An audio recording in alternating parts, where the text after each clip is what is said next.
Hello friends, welcome to my channel. Today I will explain what is IP spoofing and what are the different techniques to detect the IP spoofing. Okay, so please like and subscribe. Okay, let's start. What is IP spoofing? Spoofing IP addresses enables attacks like hijacking.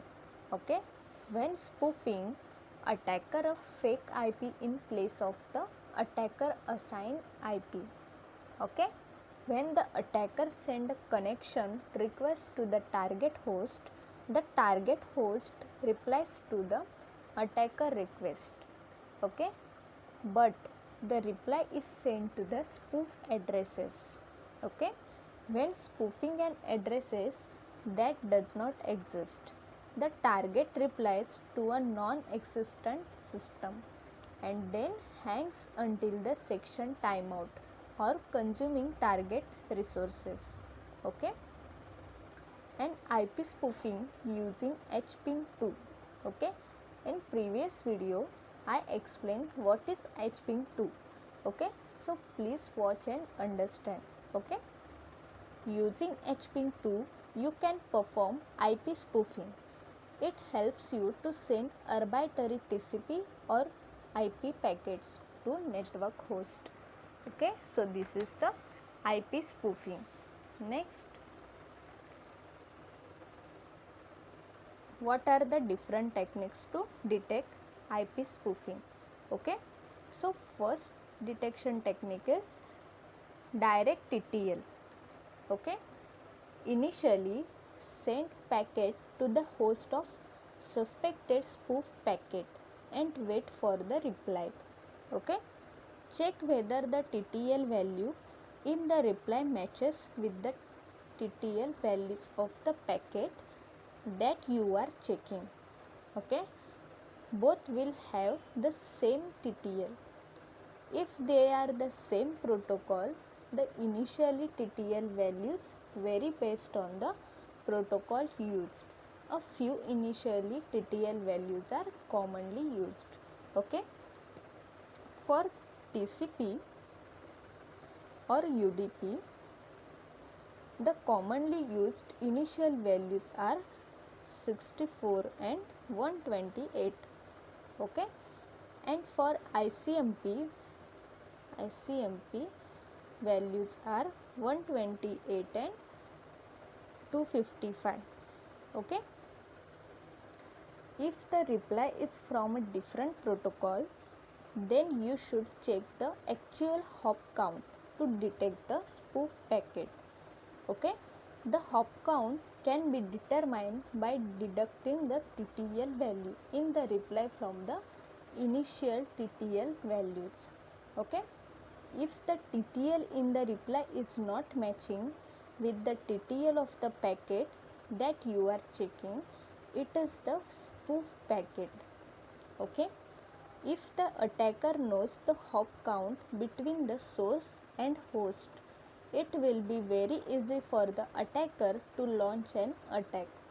Okay, in this case the test result in a false negative.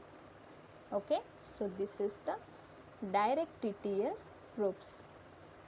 Next is IP identification number.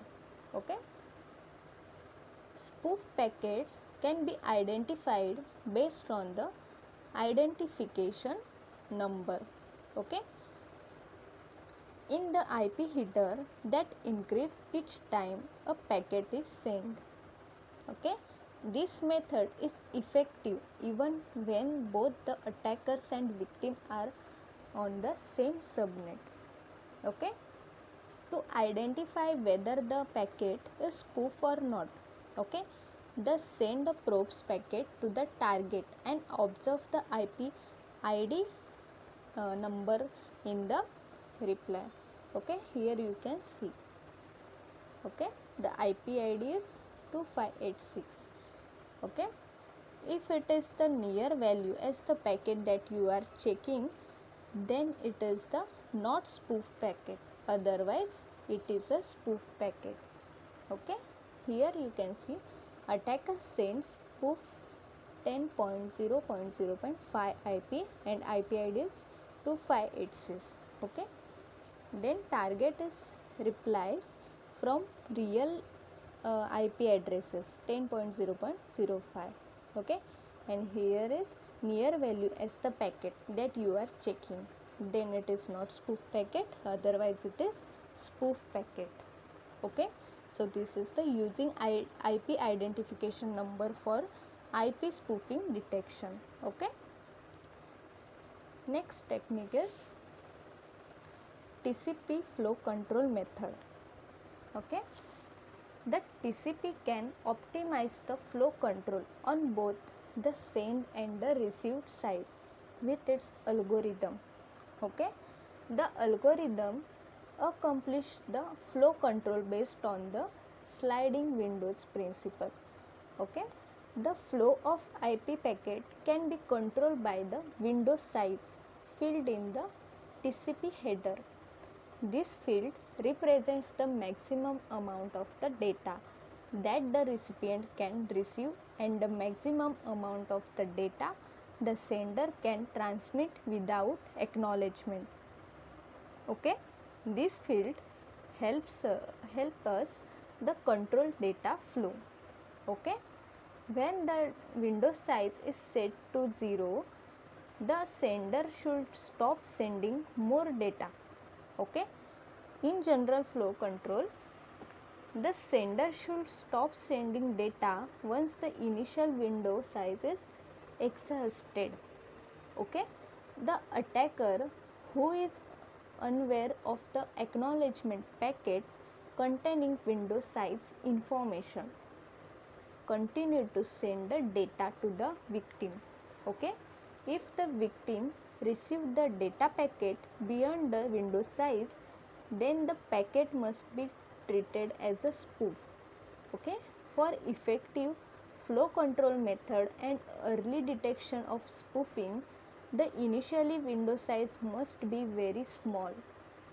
Okay, most spoofing attacks occurs during the handshakes as it is difficult to build multiple spoofing replies with the correct sequence number. Therefore, the flow control spoof packet detection must be applied at the handshake. Okay, in TCP handshake, the host sending the initially synchronized packet waits for synchronize or acknowledge before sending the acknowledge packet to the whether you are getting the synchronized request from a genuine client or spoof one. Okay, you should set the synchronize or acknowledge to 0. Okay, to 0. If the sender send an acknowledge with any data, then it means that the sender is the spoof one. Okay, this is because when the synchronize or acknowledge is set to 0, the sender must respond to it only with the acknowledge packet but not acknowledge with data. Okay, so here see in the diagram, attacker sending a synchronized packet with spoof. Okay, and here sending synchronize and acknowledge, okay, packet to real IP addresses. Okay, so this is the using TCP flow control method for IP spoofing detection. Okay, so thank you for watching.